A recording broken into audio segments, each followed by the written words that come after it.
भारत माता की। केम छो ओल्हाड़वाळा बधा? जोरमां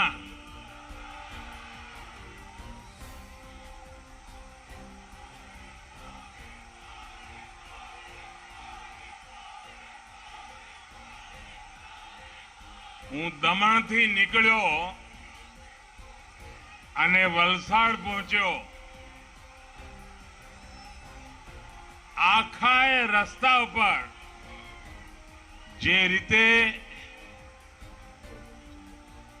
લોકો આશીર્વાદ આપી રહ્યા હતા અને આજે આ વલસાડમાં આવડી મોટી ચૂંટણી સભા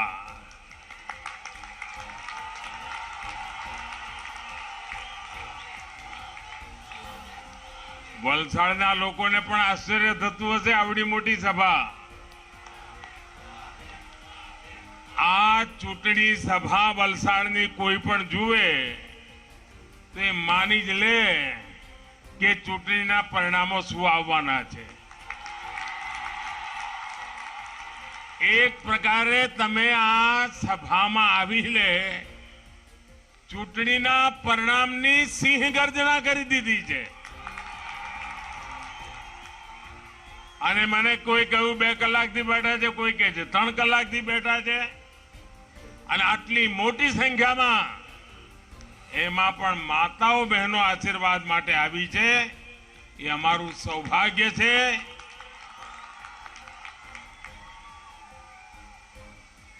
આ ચારે તરફ જે જન સैलाब છે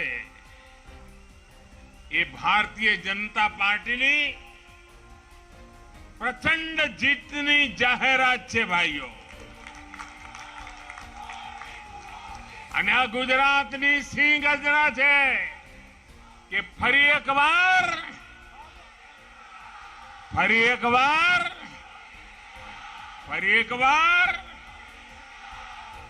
અને આ વાતાવરણ જોઈને હું કહું છું કે આ વખતે ગુજરાતની જનતાએ નરેન્દ્રના રેકોર્ડ તોડીને ભૂપેન્દ્રના નવા રેકોર્ડ બનાવવાનું નક્કી કરી દીધું છે।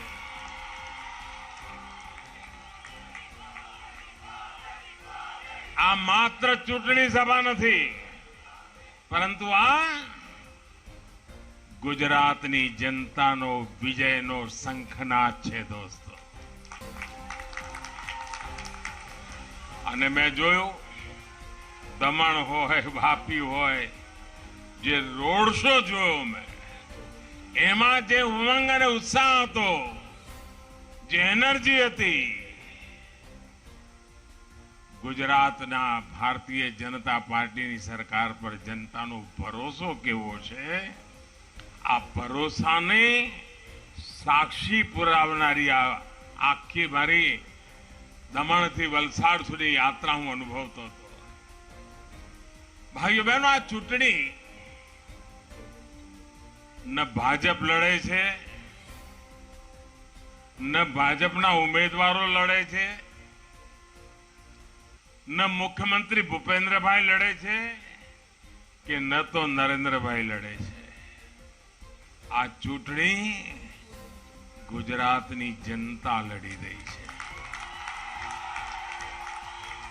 गुजरातना जवानियाओए आखी चूंटणी उपाड़ी दीधी छे। भाईओ बहनों, चूंटणी ए लोकतंत्रनो सौथी मोटो उत्सव छे અને આ ઉત્સવમાં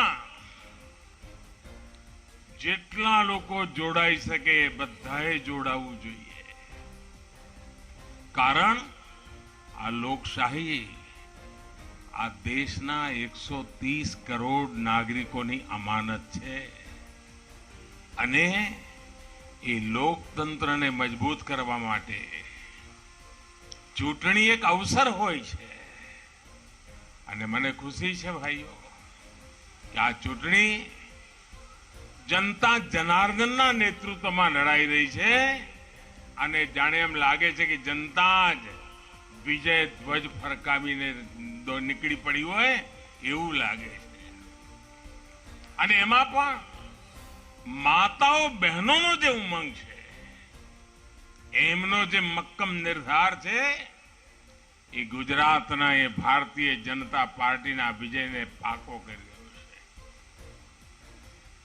ઘણીવાર લોકો મને પ્રશ્નો પૂછે છે, કારણ આજે સવારે હું દિલ્હીમાં હતો. દિલ્હીથી નીકળી ગયો અને જ્યાં સૂર્યોદય સૌથી પહેલા થાય છે એ અરુણાચલ પ્રદેશમાં હતો અને સાંજે પશ્ચિમ ભારતમાં છેલ્લે જ્યાં સૂર્ય અસ્ત થાય છે એ દમણમાં હતો. વચ્ચે કાશી ગયો અને હવે વલસાડ આવ્યો. લોકો મને પૂછે છે, સાહેબ આટલી બધી મહેનત શું કરવા કરો છો? આટલી બધી દોડાદોડ શું કરવા કરો છો? મેં કેમ કે સાહેબ બધા સર્વે એમ કે છે કે ભાજપનો જ્વલંત વિજય થવાનો છે. બધા પોલિટિકલ કોમેન્ટેટર એમ કે છે કે ભાજપનો અભૂતપૂર્વ વિજય થવાનો છે. નાગરિકોના મુખેથી પણ જ્યાં જુઓ ત્યાં એક જ વાત સાંભળવા મળે છે, ભાજપનો જબરદસ્ત વિજય થવાનો છે. તો પછી તમે સાહેબ આટલી મહેનત શું કરવા કરો છો? એમને મારા માટે લાગણી થઈ, બહુ સ્વાભાવિક છે, તમને થતી હશે. મેં એમને કહ્યું, ભાઈ તમારી વાત સાચી છે કે ગુજરાતની જનતા ચૂંટણી લડે છે, મહેનત ગુજરાતની જનતા કરે છે. ગુજરાતની જનતાએ વોટ આપવાનું નક્કી કરી લીધું છે, ભાજપ જીતવાનો છે, બધું બરાબર છે. પણ આ દેશના નાગરિક તરીકે મારું પણ કર્તવ્ય છે, લોકશાહીમાં મારું પણ કર્તવ્ય છે કે હું લોકો વચ્ચે જાઉં, લોકોને મારા કામનો હિસાબ આપું અને લોકો પાસે વોટના રૂપે આશીર્વાદ માંગું. આ મારું કર્તવ્ય છે. એ મારું કર્તવ્ય નિભાવવા માટે હું આવ્યો છું. અને હું તો ભાઈ, હું તો તમારો સેવક છું. 22 વર્ષ થવા આવ્યા, પગ વાળીને બેઠો નથી. જેટલી સેવા થાય એટલી સેવા કરવી.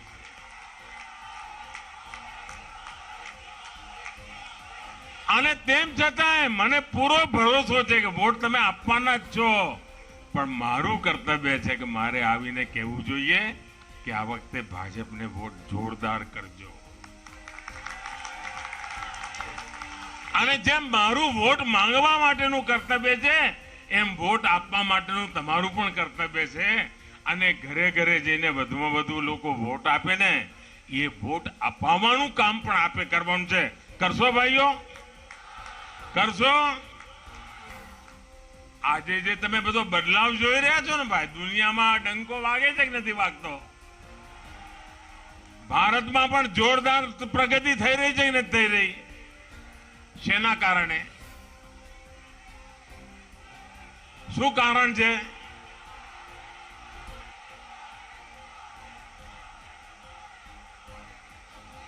અરે મોદી મોદી કરવાની વાત છોડો, મોદીના કારણે નથી. આ તો તમારા એક વોટની તાકાત છે, એના કારણે આ બધું થાય છે. આજે બદલાવ આવી રહ્યો છે ને દુનિયામાં, ડંકો હિન્દુસ્તાનનો, ભારતમાં પ્રગતિ, એનું કારણ આ તમારી આંગળી પર તમે જે કાળી ટીરી કરીને કમળને બટનને દબાવ્યું છે ને, એનું પરિણામ છે કે દેશ કમળની જેમ ખીલી રહ્યું છે ભાઈ.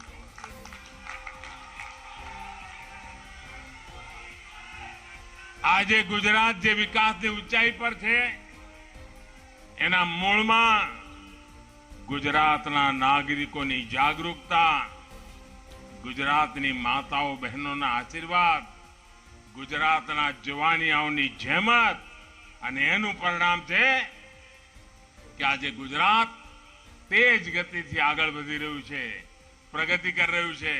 અને લોકો વારંવાર ભાજપને સેવા કરવાનો મોકો આપી રહી છે.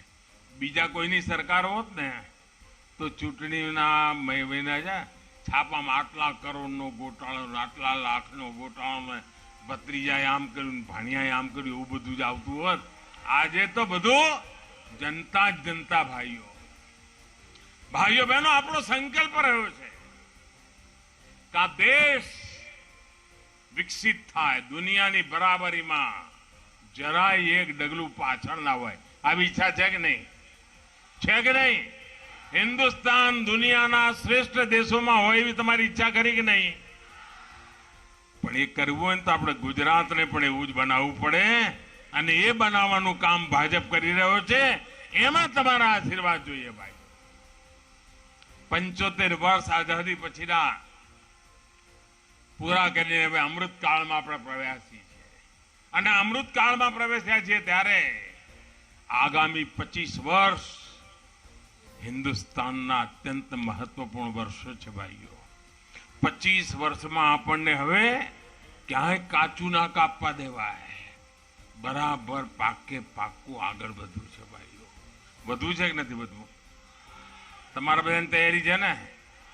પણ ઘેર ઘેર જઈને આ વખતે વોટ કરાવવા પડે. આપણે આ સંકલ્પ લઈને આગળ વધવાનું છે, અને આત્મનિર્ભર ભારત બનાવવા માટેનો આપણો આ પ્રયાસ છે. ભારતને વિકસિત બનાવવા માટે ભારતને આત્મનિર્ભર બનાવવું પડે, અને આત્મનિર્ભર ભારત બનાવવામાં આપણા ગુજરાતે ઘણું બધું આગળ કર્યું છે. કામ આગળ હજુ કરવાનું છે. ગુજરાતને વિકાસની નવી ઊંચાઈઓ પર પહોંચાડવું છે. વિકસિત ભારત માટે વિકસિત ગુજરાતના સપનાને પાર કરવું છે, અને આત્મનિર્ભર ભારત બનાવવા માટે આત્મનિર્ભર ગુજરાત બનાવવું છે આપણે. અને એટલા માટે ગુજરાતની જવાબદારી જરા મોટી છે, અને એટલા માટે ભાઈઓ ચૂંટણીમાં ઉત્તરોત્તર વધુ ને વધુ વિજય મળે એના કારણે નવી તાકાત આવતી હોય છે. અને આજે જયારે હું વલસાડ આવ્યો છું ત્યારે, અને ઉમેદવારી પત્રો પાછા ખેંચાઈ ગયા, બધી વિધિ પતી ગઈ, કોણ ક્યાં લડે છે બધું નક્કી થઈ ગયું. એના પછી એક પ્રકારે મારી આ પહેલી સભા છે. મારે જ્યાં નવા મતદારો છે એમની જોડે વાત કરવી છે, જે પહેલી વાર મતદાન કરવાના છે, જેમને પહેલી વાર મત આપવાનો અધિકાર મળવાનો છે, જે લોકો ગુજરાતનું ભવિષ્ય નક્કી કરવાના છે, એવા મારા યુવાન મિત્રો, અને હું આખા ગુજરાતના યુવાન મિત્રોને કહેવા માંગુ છું કે તમે હવે ખાલી 18 વર્ષ વટાવીને મતનો અધિકાર મેળવ્યો છે એવું નહીં, તમે ગુજરાતનું ભાગ્ય નિર્માણ કરવામાં ભાગીદાર બન્યા છો. તમે ગુજરાતના નીતિ નિર્ધારક બન્યા છો. અને આ જવાનિયાઓ જે આજે 18 વર્ષના, 19 વર્ષના, 20 વર્ષના થયા છે, એના માટે એની જિંદગીના 25 વર્ષ ખૂબ મહત્વના છે. જેમ એની જિંદગીના 25 વર્ષ મહત્વના છે, એમ ભારતના પણ આ 25 વર્ષ અત્યંત મહત્વના છે, અને એમાં ગુજરાતના તો એનાથી પણ વધારે મહત્વના છે. અને એટલા માટે મારા આજે નવા જવાનિયાઓ છે, દીકરા દીકરીઓ છે, જે પહેલી વાર મતદાન કરવા જવાના છે, એમને મારે કહેવાનું છે કે તમે એવી જવાબદારી ઉપાડી લો કે અને 25 વર્ષનું ગુજરાત કેવું હોય, 25 વર્ષનું ભારત કેવું હોય, એનો નિર્ણય તમારા આ વખતના વોટમાં પડેલો છે ભાઈઓ. આ 25 વર્ષમાં તમારી કેરિયર આસમાન છોડનારી હોય, તમારા સપના સાકાર કરનારી હોય, તમારા સંકલ્પો પૂર્ણ કરનારી હોય, તમને જેવું જોઈએ એવું શિક્ષણ, જેવું જોઈએ એવો અવસર, એના માટેનો આ દિવસ છે. અને એનો તમે ફાયદો ઉઠાવો. એટલા માટે આ ચૂંટણીમાં પહેલી વાર જેને મત આપવાના છે એમને મારે વિશેષ આગ્રહ છે ભાઈઓ બહેનો. ભારતીય જનતા પાર્ટીની સરકાર યુવકોની આકાંક્ષાઓ, એના માટે થઈને શું થઈ શકે, હવે આપણું વલસાડ તો એનું મોટું ઉદાહરણ છે. આ 20 વર્ષ પહેલા આપણા વલસાડમાં શિક્ષણ માટેના આવા કોઈ માધ્યમો જ નહોતા, વ્યવસ્થાઓ જ નહોતી, અને ભણવા માટે બહાર જવું પડતું હતું. આજે એન્જિનિયરિંગ કોલેજ હોય, મેડિકલ કોલેજ હોય, પોલિટેકનિક હોય, આઈટીઆઈ હોય, વોકેશનલ ટ્રેનિંગ સેન્ટર હોય, શું નથી વલસાડમાં ભાઈઓ? એક પછી એક વિકાસની નવી ઊંચાઈ આપણે પહોંચાડી દીધી. વલસાડના મારા જવાનિયાઓનું ભાગ્ય વલસાડમાં ઘરે મા બાપની જોડે રહીને પૂરું થઈ શકે એવી આપણે વ્યવસ્થા કરી. 21મી સદી ભાઈઓ સ્કિલની સદી છે, કૌશલની સદી છે. આપણે સ્કિલ યુનિવર્સિટી બનાવી ગુજરાતમાં, અને આ સ્કિલ યુનિવર્સિટીનું પરિણામ શું? આજે તમે જો સ્ટાર્ટઅપ, તમે કોઈ પણ જવાનિયાને પૂછો શું કરશો, નોકરી કરીશું કહેતો નથી, મારે તો કે સ્ટાર્ટઅપ શરૂ કરવું છે. ભાઈઓ બહેનો, ગુજરાત સરકારને મારે અભિનંદન આપવા છે. એને સ્ટાર્ટઅપ અને ઇનોવેશન માટેની જે નીતિ બનાવી છે એ ગુજરાતના યુવાનોને માટે મોટો અવસર છે. આજે હિન્દુસ્તાનમાં 80,000 સ્ટાર્ટઅપ છે ભાઈઓ.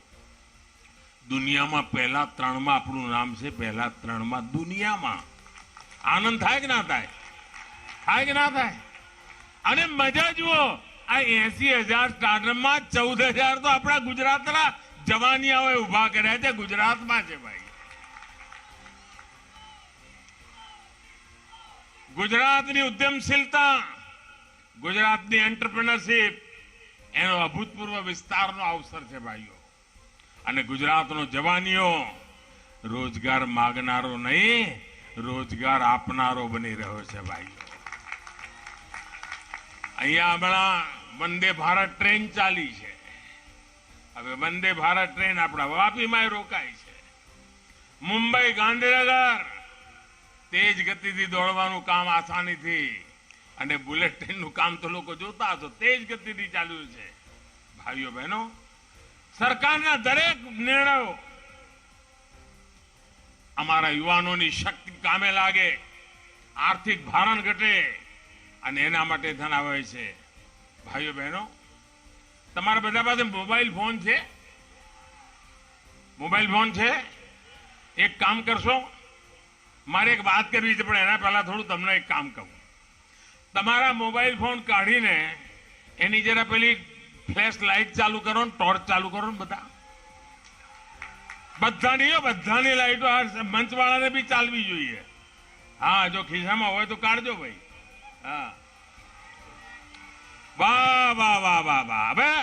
હવે હું જે કહું એ સાંભળજો ને બરાબર, શાંતિથી બરાબર સાંભળજો. આ જે રોશની ચમકી રહી છે ને ભાઈઓ, આ ચમકારો આ ભારતની પ્રગતિનો ચમકારો છે ભાઈઓ. આ ભારતના સામર્થ્યનો ચમકારો છે. એનો આ જીવતું જાદુ. મારે તમને જે વાત કરવી છે તમે સાંભળો. દુનિયામાં આ મોબાઈલ ફોનના ડેટા અગર દુનિયામાં સસ્તામાં સસ્તા ક્યાં હોય તો એ ભારતમાં છે. એટલે તમારા મોબાઈલ ફોનનો ચમકારો છે. હું આપને એક આંકડો આપું.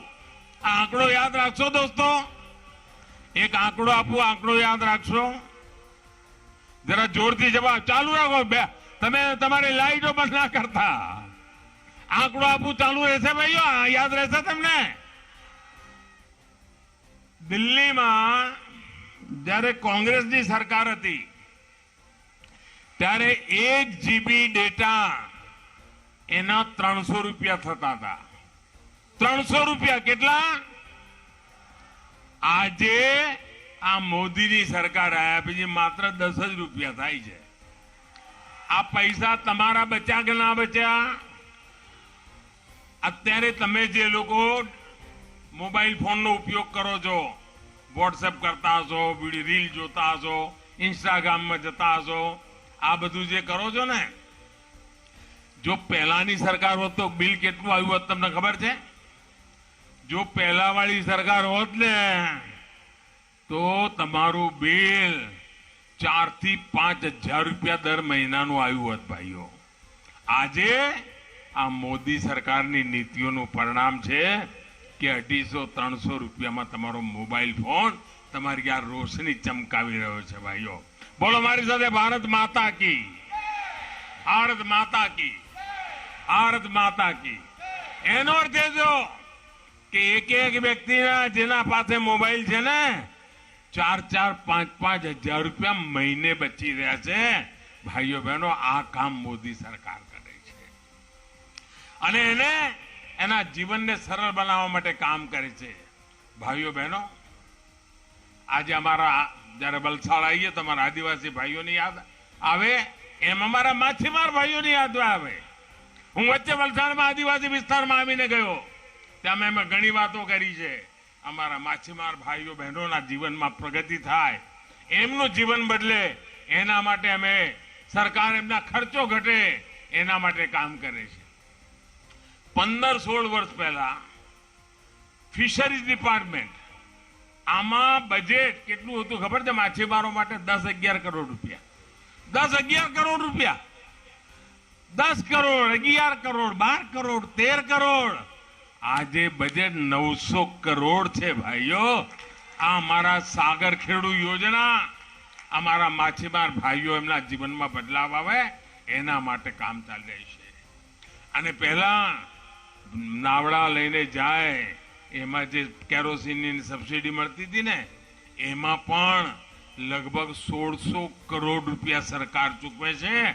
અને મારા માછીમાર ભાઈઓના 1600 કરોડ રૂપિયા એમના ખિસ્સામાં બચે એની વ્યવસ્થા કરે છે. આપણા દેશમાં કિસાનોને ક્રેડિટ કાર્ડ મળે, કિસાન ક્રેડિટ કાર્ડમાં એના સસ્તા પૈસે બેંકમાંથી લોન મળે, નોમિનલ વ્યાજે મળે. અમે એ જે ખેડૂતોને મળતું હતું ને, એ અમારા સાગર ખેડૂને આપ્યું, માછીમારને આપ્યું. એને પણ કહ્યું ભાઈ કે તારે આ કિસાન ક્રેડિટ કાર્ડથી તું પૈસા બેંકમાંથી લે, પૈસા વ્યાજ એટલે નજીવા વ્યાજે તને પૈસા મળી જાય, તારે કોઈ શાહુકાર પાસે જવું ના પડે, વ્યાજખોર માણસ પાસે જવું ના પડે. આ કામ કરીને આપણે માછીમારને તાકાત, આપણા ઉમરસાડીમાં જે ફ્લોટિંગ જેટી બની રહી છે, એ તો અમારા માછીમારોના જીવનમાં એક નવી રોશની લાવવાની છે ભાઈઓ. અને આવી અનેક જેટીના નિર્માણ કાર્ય આપણા વલસાડમાં થવાના છે. મારા કકવાડીમાં સી ફૂડ પાર્ક બની રહ્યો છે, અને એના કારણે સી ફૂડ પ્રોસેસિંગ, એના કારણે એક્સપોર્ટની સંભાવનાઓ વધવાની છે. અને હિન્દુસ્તાનમાં આપણો જે સમુદ્ર તટ છે ને, એની તાકાત ઘણી મોટી છે ભાઈઓ. અમારા માછીમારોની શક્તિ દુનિયાની અંદર એનો ડંકો વાગે એના માટે આપણે કામ કરી રહ્યા છીએ. આપણે પ્રધાનમંત્રી કિસાન સન્માન નિધિ દ્વારા વલસાડમાં 1.5 લાખથી વધારે ખેડૂતોને દર મહિને, દર વર્ષે 6,000 રૂપિયા, અને અત્યાર સુધીમાં લગભગ 300 કરોડ રૂપિયા એકલા વલસાડ જિલ્લાના ખેડૂતોના ખાતામાં મોદીએ મોકલી આપ્યા છે ભાઈઓ. એમ્પાવર કેમ કરવા, નાગરિકોને સશક્ત કેમ કરવા, ખેડૂતોને મજબૂત કેમ કરવા, યુવાનોને મજબૂત કેમ કરવા, મહિલાઓને મજબૂત કેમ કરવી, અમારા માછીમારોને મજબૂત કેમ કરવા, અને એમની જ મજબૂતી ગુજરાતને મજબૂત બનાવે એના માટેની યોજનાઓ લઈને આપણે ચાલી રહ્યા છીએ. સુજલામ સુફલામ યોજના, સિંચાઈની સુવિધાઓ, એને આપણા કચ્છ સૌરાષ્ટ્ર સુધી પાણી પહોંચાડી દીધા ભાઈઓ. આપણા વલસાડ જિલ્લામાં વાડી યોજના, મારા આદિવાસી ભાઈઓ બહેનો માટે જમીન ઓછી હોય, વીઘું, અડધું વીઘું, 1.5 વીઘું, 2 વીઘા, એ પણ ઉબડ ખાબડ ખાડા ટેકરાવાળી જમીન, એની અંદર વાડી પ્રોજેક્ટ કરીને કાજુની ખેતી કરતો કરી દીધો ભાઈઓ. અને ગોવાના બજારમાં જે કાજુ વેચાતા હોય ને, મારા વલસાડના કાજુનું નામ થવા માંડ્યું ભાઈઓ. જે વલસાડ મારું હાપુસના કારણે ઓળખાય, ચીકુના કારણે ઓળખાય, ફળફળાદીના કારણે ઓળખાય, એ મારું વલસાડ આજે કાજુના કારણે ઓળખાતું થયું છે. ભાઈઓ બહેનો, મારી કલ્પના આ જ છે. અને અમારી બહેન દીકરીઓની જયારે હું વાત કરતો હોઉં ત્યારે ગુજરાતમાં અમારી બહેન દીકરીઓની સુખ સુવિધા માટે એના સન્માન એ અમારી પહેલેથી પ્રાથમિકતા રહી છે. જ્યાં જ્યાં ભાજપ હોય, અમારી બહેન દીકરીઓના જીવન, સન્માન, એનું સુરક્ષા, એનો વિકાસ, એની પ્રગતિ, અને અધિકાર, એના માટેની અમારી ચિંતા રહી છે. દીકરી જન્મે ત્યારથી જ માના ગર્ભમાં એને સુરક્ષા મળે એના માટેના કાયદાઓનું નિર્માણ કર્યું. અમે એને જન્મ્યા પછી બેટી બચાવો બેટી પઢાઓનો લાભ મળે, એને શિક્ષણ મળે, એના કેરિયર મળે, એની જિંદગીમાં નવા નવા જેટલા પણ સશક્તિકરણના પ્રયાસો હોય, એને દીકરી પેદા થાય એની સાથે જ બેટી બચાવો બેટી પઢાઓ અભિયાન ચલાવવામાં આવ્યું. દીકરી શિક્ષણ કરવા માટે જાય, મફતમાં શિક્ષણ મળે, ને કોઈ કન્યા કેળવણી યોજના ચાલુ કરી, દીકરીઓને ભણાવવા માટેનો પ્રયાસ કર્યો. દીકરીઓને માટે શાળા છોડી દેતી, કારણ હતું કે સંડાસ બાથરૂમ શૌચાલયની વ્યવસ્થા નહોતી. દીકરીઓ માટે જુદા શૌચાલય બનાવવાનું દેશભરમાં અભિયાન ઉપાડ્યું. ગુજરાતમાં સફળતાપૂર્વક આપણે ઉભો કર્યો. દીકરીઓ ઉચ્ચ શિક્ષણ લઈ શકે એના માટે ગુજરાતની કોલેજોમાં, વિશ્વવિદ્યાલયોમાં એમની સંખ્યા અનેક ગણા વધી ગઈ. બેટીને જ્યારે દેશની સેવા કરવાની તક હોય, એને પોલીસમાં ભરતી થવું હોય, એને સેનામાં જવું હોય, એને એનસીસીમાં જવું હોય, દીકરીઓ માટે આજે સેનાના દ્વાર ખોલી નાખ્યા છે. થલ સેના, વાયુસેના, નૌસેના, આજે એમાં અમારી દીકરીઓ જવા માંડી છે, સેનામાં ભરતી થઈ રહી છે. આ ભારત માતાની રક્ષા કરવાનું કામ મારે આજ ગુજરાતની બેન દીકરીઓ બેટીઓ કરવા માંડી છે. ભાઈઓ, એમના માટે દરવાજા ખોલી દીધા છે. બેટીઓને પોતાનું ખુદનું કામ શરૂ કરવું હોય તો મુદ્રા યોજના આપણે શરૂ કરી, અને મુદ્રા યોજનામાં મેં જોયું 70% લોન લેનારી મારી માતાઓ બહેનો છે, જેમણે પોતાનો કારોબાર ચાલુ કર્યો છે. સ્ટાર્ટઅપ ઇન્ડિયાનું કામ અમારી દીકરીઓએ ચાલુ કર્યું છે, એનો લાભ એમનો મળ્યો છે. મહિલાઓના કામ માટે પ્રોપર્ટી નો ના હોય, કોઈ પણ બહેનને મકાન હોય, જમીન હોય, ગાડી હોય, પતિના નામે કે દીકરાના નામે અમે મકાનો બનાવ્યા સરકારના, તો માતાઓ બહેનોના નામે એની પ્રોપર્ટી કરી આજે મારી કેટલીય માતાઓ બહેનો લાખો લખપતિ થઈ જાય એની વ્યવસ્થા કરી છે. કારણ કે સરકારના બધા ઘર માતાઓ બહેનોના નામે કરવામાં આવ્યા છે. બેન દીકરીઓ, આપણે ઘર ઘર પાણી, દરેક ઘરમાં શૌચાલય, એમને સન્માનની વ્યવસ્થા મળે, કરોડો શૌચાલય બનાવવાનું કામ કર્યું. ધુમાડામાં અમારી બહેનોની જિંદગી ખરાબ થતી હતી.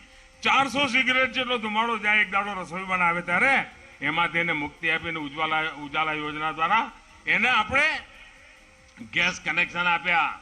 એટલું જ નહીં, અમારી બહેન દીકરીઓ માંદી પડે તો આયુષ્માન યોજના દ્વારા 5 લાખ રૂપિયા સુધી એની મદદ, મા યોજના દ્વારા એના ઈલાજની વ્યવસ્થા. અમારી બેન દીકરીઓને ઘેરમાં પહેલા 2-3 કિલોમીટર પાણી માટે ભટકવું પડતું હતું, હવે નળથી જળ મળે એના માટેની વ્યવસ્થા કરવાનું કામ કર્યું છે. અમારી બહેન દીકરીઓને ગર્ભાવસ્થાની અંદર કુપોષણની મુસીબત ના આવે એટલા માટે માતૃવંદના યોજના ચલાવી અને એના ખાતામાં સીધા પૈસા જમા કરવાનું કામ કર્યું છે. અમારી બહેન દીકરીઓ નવજાત શિશુઓની રક્ષા માટે ચિરંજીવી યોજના બનાવી, કારણ કે પ્રસૂતિમાં કોઈ મારી માતાઓનું મૃત્યુ ન થાય, હોસ્પિટલમાં એની પ્રસૂતિ થાય, માનું પણ જીવન બચે, સંતાનનું પણ જીવન બચે, એના માટે મેં કર્યું. આ કોરોના કાળમાં અમારી કોઈ ગરીબ માને છોકરા ભૂખ્યા ન સૂઈ જવા પડે, એના ઘરમાં ચૂલો ન સળગે એવી પરિસ્થિતિ ન પેદા થાય. 2.5 વર્ષ થયા ભાઈઓ, 80 કરોડ લોકોને મફતમાં અનાજ આપવાનું કામ કર્યું છે, જેથી કરીને એના ઘરનો ચૂલો સળગતો રહે અને ઘરના છોકરાઓ સુખી બને. એના માટે ભાઈઓ બહેનો, કદાચ તમે થાકી જાઓ એટલું બધું કહી શકું, એટલા બધા કામ મેં ખાલી આજે તમે બહેનો અને દીકરીઓ માટે જે કામ કર્યા છે ને એનો ઉલ્લેખ કર્યો છે.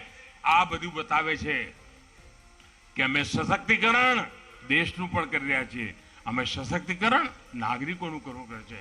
અને એટલે ભાઈઓ બહેનો, ભૂતકાળમાં કોઈ સરકારે બહેન બેટીઓ માટે આટલું કામ નહીં કર્યું હોય. અમારા આદિવાસીઓના સન્માન માટે અમારી પ્રાથમિકતા રહી છે.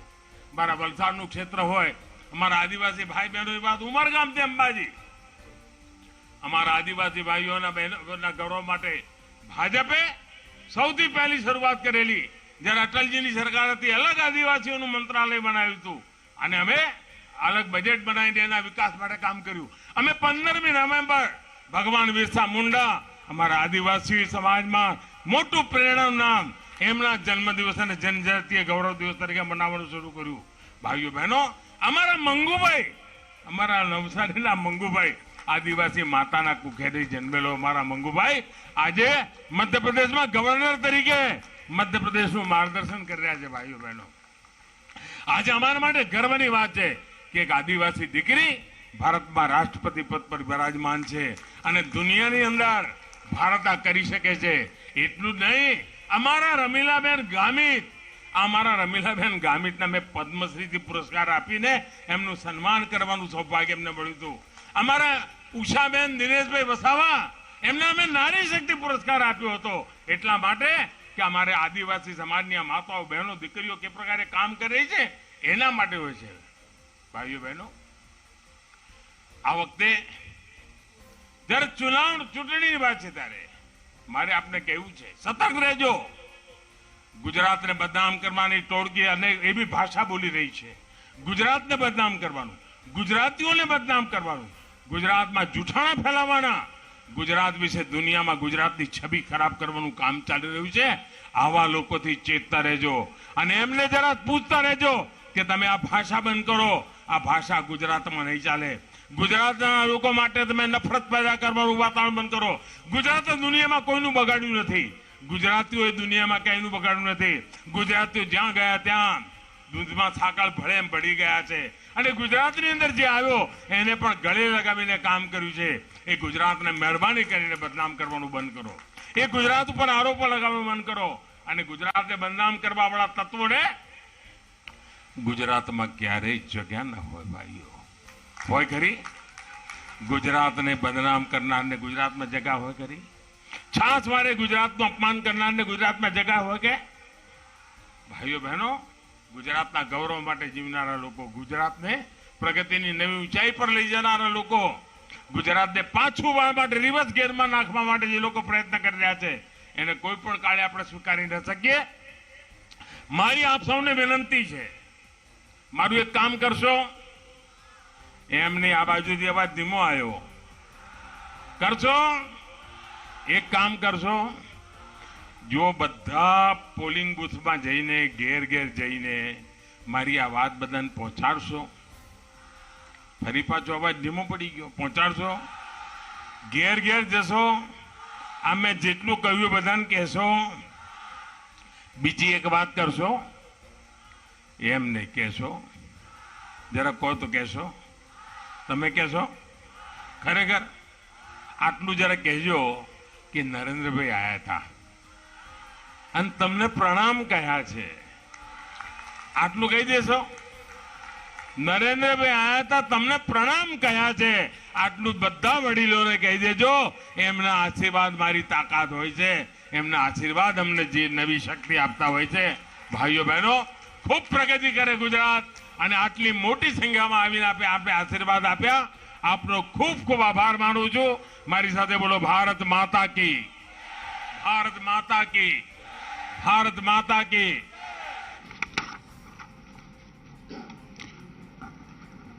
आज के इस गरिमामयी कार्यक्रम में मेरे साथ मंच पर उपस्थित श्री अजीत डोभाल, राष्ट्रीय सुरक्षा सलाहकार, श्री नित्यानंद राय जी, MOS होम, श्री अजय कुमार भल्ला जी, श्री दिनकर गुप्ता जी, DG NIA और कॉन्फ्रेंस में आए हुए सारे डेलीगेट्स, भारत की आजादी के अमृत महोत्सव के अवसर पर नई दिल्ली में आयोजित नो मनी फॉर टेरर के तीसरे मंत्री स्तरीय सम्मेलन के समापन सत्र को संबोधित करते हुए मुझे बहुत हर्ष और प्रसन्नता हो रही है। सबसे पहले मैं दुनिया के कोने कोने से आए विभिन्न देशों तथा मल्टीलेटरल संगठनों के प्रतिनिधि मंडलों को अपनी सहभागिता के लिए धन्यवाद देता हूं।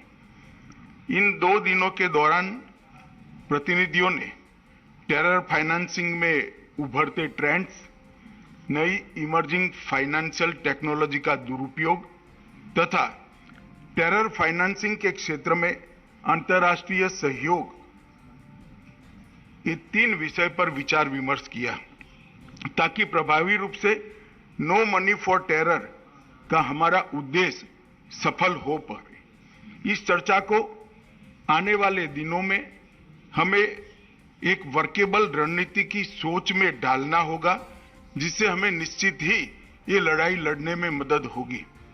सहभागी देशों और संगठनों के लिए CFT वर्तमान अंतर्राष्ट्रीय व्यवस्था की प्रभावशीलता तथा उभरती चुनौतियों के समाधान पर विचार विमर्श करने के लिए ये विश्व का सबसे महत्वपूर्ण मंच है।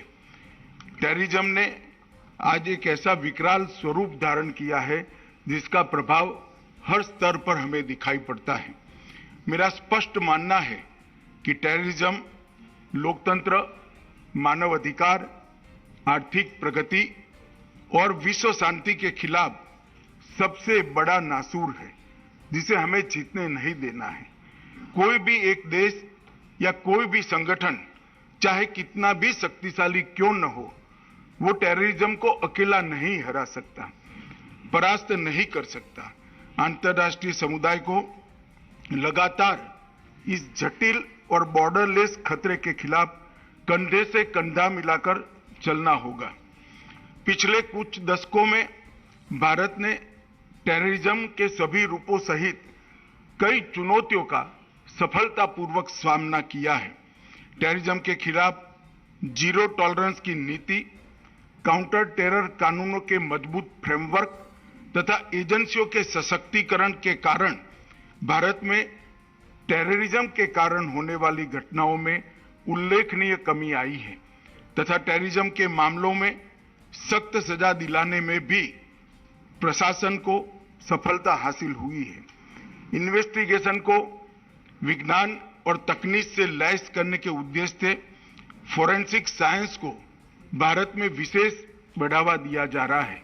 इस दिशा में प्रधानमंत्री नरेंद्र मोदी जी की कल्पना से दुनिया के पहले नेशनल फोरेंसिक साइंस यूनिवर्सिटी की स्थापना की गई है।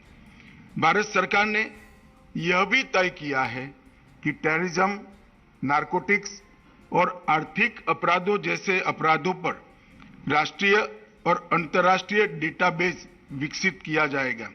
साइबर अपराध का व्यापक तरीके से मुकाबला करने के लिए भारत सरकार ने भारतीय साइबर अपराध समन्वय केंद्र की स्थापना की है। ये प्रयोग अपने आप में बहुत सफल रहा है। मैं प्रधानमंत्री मोदी जी के संकल्प को यहां पर फिर से एक बार दोहराना चाहूंगा। भारत काउंटर टेररिज्म और सीएफटी के लिए अंतर्राष्ट्रीय सहयोग का केंद्र बिंदु बनेगा, ये सुनिश्चित है। हम टेररिज्म के सभी रूपों के खिलाफ एक प्रभावी, दीर्घकालिक और ठोस लड़ाई के बिना भयमुक्त समाज, भयमुक्त दुनिया का अस्तित्व सोच ही नहीं सकते हैं। हमारे राष्ट्र के नागरिकों ने नेतृत्व पर सबसे बड़ी जिम्मेदारी सौंपी है उनकी सुरक्षा की, और हमारा ये कर्तव्य है कि इस जिम्मेदारी की कसौटी पर हम खरे उतरे। पिछले 2 दशक में संयुक्त राष्ट्र सुरक्षा परिषद ने इस खतरे से निपटने के लिए एक ढांचा विकसित किया है, जिसका मुख्य उद्देश्य काउंटर टेररिज्म सैंक्शन व्यवस्था खड़ी करना है। टेररिज्म को स्टेट फंडेड एंटरप्राइज बनाने वाले देशों की कार्यवाहियों पर कुछ हद तो इससे अंकुश लगाने का काम हुआ है, परंतु इसको और कठोर, पारदर्शी और सटीक बनाना बाकी है। हमारी सबसे पहली प्रतिबद्धता होनी चाहिए ट्रांसपेरेंसी के साथ कोऑपरेशन की। सभी देशों को, सभी संगठनों को बेहतर और प्रभावी तरीके से इंटेलिजेंस साझा करने में पूरी तरह से ट्रांसपेरेंसी का संकल्प लेना होगा। हमें टेररिज्म और टेररिस्ट गुटों के खिलाफ की इस लड़ाई को प्रत्येक भौगोलिक क्षेत्र में और प्रत्येक वर्चुअल में लड़ना होगा। ऐसे कई मामले सामने आए हैं जहां अन्य मकसदों की आड़ में कुछ संगठन राष्ट्रीय और अंतर्राष्ट्रीय स्तर पर आतंकवाद और रेडिकलाइजेशन को बढ़ावा दे रहे हैं। यह भी देखा गया है कि यह संगठन आतंकवाद को फाइनेंस करने की चैनल भी बनते जा रहे हैं। अभी हाल में ही भारत सरकार ने सामाजिक गतिविधियों की आड़ में युवाओं को रेडिकलाइज करके उन्हें आतंकी और धकेलने की साजिश करने वाली एक संस्था को बैन किया है। मेरा मानना है कि प्रत्येक देश को ऐसी संस्थाओं को चिन्हित करके उनके विरुद्ध कार्यवाही करनी चाहिए। कुछ देशों ने, देश की सरकारों ने और एजेंसियों ने टेररिज्म को स्टेट पॉलिसी बनाया है। ऐसे टेरर हेवन्स पर आर्थिक प्रतिबंध के साथ साथ सभी प्रकार की नकेल कसना निहायत आवश्यक है। इस पर दुनिया के सभी देशों ने अपने जियो पॉलिटिकल इंटरेस्ट से ऊपर उठकर एक मन बनाने की जरूरत है। हम देखते हैं कि कुछ देश राजनीति के लिए आतंकवादियों और आतंकवाद को पनाह देने वालों का बार बार समर्थन करते हैं। मेरा मानना है कि आतंकवाद की कोई सीमा नहीं होती, इसलिए सभी देशों को राजनीति भुलाकर एक दूसरे का सहयोग करना चाहिए। साथ ही सभी देशों को टेररिज्म और टेरर फाइनेंसिंग की व्याख्या पर भी आम सहमति बनानी होगी। यह हमारे नागरिकों की सुरक्षा तथा मानव अधिकार और लोकतांत्रिक अधिकारों की रक्षा का मुद्दा है, न कि एक राजनीतिक मुद्दा है। टेररिस्ट ग्रुप इंफॉर्मेशन टेक्नोलॉजी और साइबर स्पेस को अच्छी तरह से समझते हैं। जनता की संवेदनशीलता को भी अच्छी तरह से वो समझते हैं, इसलिए उसका उपयोग भी करते हैं। आज साइबर स्पेस टेररिज्म के खिलाफ लड़ाई का एक प्रमुख युद्ध का मैदान बना है।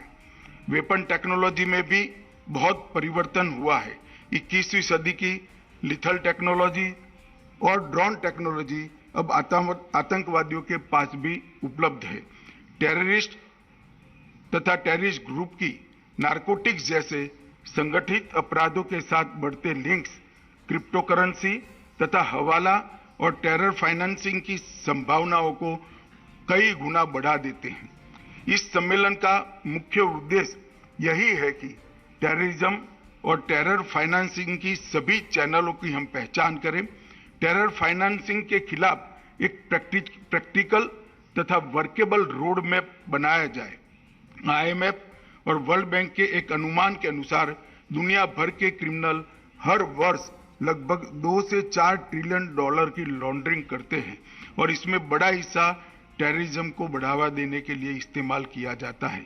इस क्वांटम और चुनौती को देखते हुए सभी देशों के काउंटर टेरर और टेरर फाइनेंसिंग के क्षेत्रों में काम करने वाली एजेंसियां एवं अधिकारियों को एक दीर्घकालिक रणनीति अपनानी होगी। टेरर फाइनेंसिंग के संदर्भ में इस सभा का ध्यान मैं कुछ विषयों की ओर आकर्षित करना चाहता हूं, जो मेरी दृष्टि से हम सबकी प्रायोरिटी होनी चाहिए।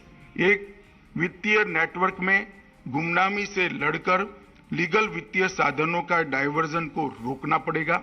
2, अन्य अपराधों द्वारा उत्पन्न मुनाफा टेररिस्ट गतिविधियों के लिए उपयोग में लाने से रोकना होगा। 3, नई फाइनेंशियल टेक्नोलॉजीज, वर्चुअल एसेट्स जैसे क्रिप्टो करेंसी, वॉलेट इत्यादि को टेरर एक्टिविटीज के लिए उपयोग करते हुए रोकने की तकनीक ढूंढनी होगी। लीगल चैनल्स, कैश कुरियर्स, हवाला का टेरर नेटवर्क द्वारा उपयोग पर एक साझा तंत्र हमें बनाना होगा। Non profit organisation NPO sector का टेरर आइडियोलॉजी फैलाने में दुरुपयोग होता हुआ नजर में आता है, उसको भी हमें रोकना होगा। सभी देशों की काउंटर टेरर तथा फाइनेंशियल इंटेलिजेंस एजेंसियों का सतत कैपेसिटी बिल्डिंग भी हम सभी ने टेक्निक के एक्सचेंज के माध्यम से करना होगा। टेरर फाइनेंसिंग के सभी चरणों जैसे आतंकवादियों द्वारा फंड जनरेट करना, फंड का मूवमेंट करना, अन्य अपराधों के माध्यम से लेयरिंग करना तथा अंत में टेररिस्ट गतिविधियों के लिए इसका उपयोग करना, इस प्रत्येक स्टेज पर हमें नकेल कसनी होगी। इसके लिए वैश्विक स्तर पर एक स्पेसिफिक लेकिन कलेक्टिव अप्रोच की आवश्यकता मैं देखता हूं। सभी देशों को financial action task force FATF द्वारा सेट किए गए स्टैंडर्ड्स और रिकमेंडेशन को केवल कागज पर नहीं बल्कि स्पिरिट में इंप्लीमेंट करना होगा। मेरा ये मानना है कि टेररिज्म के वित्त पोषण का मुकाबला करने के लिए हमारा दृष्टिकोण 5 स्तंभों पर आधारित होना चाहिए। एक व्यापक मॉनिटरिंग फ्रेमवर्क स्थापित करना, जिसमें सभी इंटेलिजेंस तथा इन्वेस्टिगेशन एजेंसियों में कोऑपरेशन, कोऑर्डिनेशन तथा कोलैबोरेशन हो पाए। दूसरा, ट्रेस, टारगेट और टर्मिनेट की स्ट्रेटेजी उसे निम्न स्तरीय आर्थिक अपराध से लेकर संगठित आर्थिक अपराध तक अपनानी होगी। 3, टेरर फाइनेंस के संबंधित लीगल स्ट्रक्चर को मजबूत करना और उसमें एक रूपता लाना बहुत जरूरी है। 4, नेक्स्ट जनरेशन टेक्नोलॉजी के दुरुपयोग के खिलाफ एक मजबूत टेक्निकल तंत्र हमें विकसित करना होगा। और 5, एसेट रिकवरी के लिए कानूनी और नियामक ढांचे को मजबूत करना भी बहुत जरूरी है। टेररिज्म को सपोर्ट करने वाले बॉर्डरलेस फाइनेंस मूवमेंट को रोकने के लिए हमें भी बियॉन्ड बॉर्डर कोऑपरेशन के अप्रोच को स्वीकारना होगा, तभी ये मंच अपने उद्देश्य में सफल हो पाएगा। अंत में मैं पुनः टेररिज्म और टेरर फाइनेंसिंग के खिलाफ भारत की तरफ से अपनी प्रतिबद्धता दोहराना चाहूंगा। प्रधानमंत्री श्री नरेंद्र मोदी जी के नेतृत्व में भारत टेरर फाइनेंसिंग के सभी रूपों जैसे money laundering, digital financial platform का दुरुपयोग, हवाला, सभी से निपटने के लिए सभी देशों के साथ काम करने के लिए प्रतिबद्ध है। इस सम्मेलन के विचार विमर्श के दौरान भारत ने आतंकवाद के वित्त पोषण का मुकाबला करने पर निरंतर वैश्विक फोकस बनाए रखने के लिए NMFT के इस विशिष्ट पहल की स्थायित्व की आवश्यकता को महसूस किया है। अब स्थायी सचिवालय स्थापित करने का समय आ गया है। इस दिशा में आगे बढ़ते हुए थोड़ी देर में ही जारी किए जा रहे 4 स्टेटमेंट में भारत में एक स्थायी सचिवालय स्थापित करने का प्रस्ताव शामिल है। इस विषय पर शीघ्र ही सभी प्रतिभागियों के बहुमूल्य टिप्पणियां प्राप्त करने के लिए एक डिस्कशन पेपर सर्कुलेट किया जाएगा।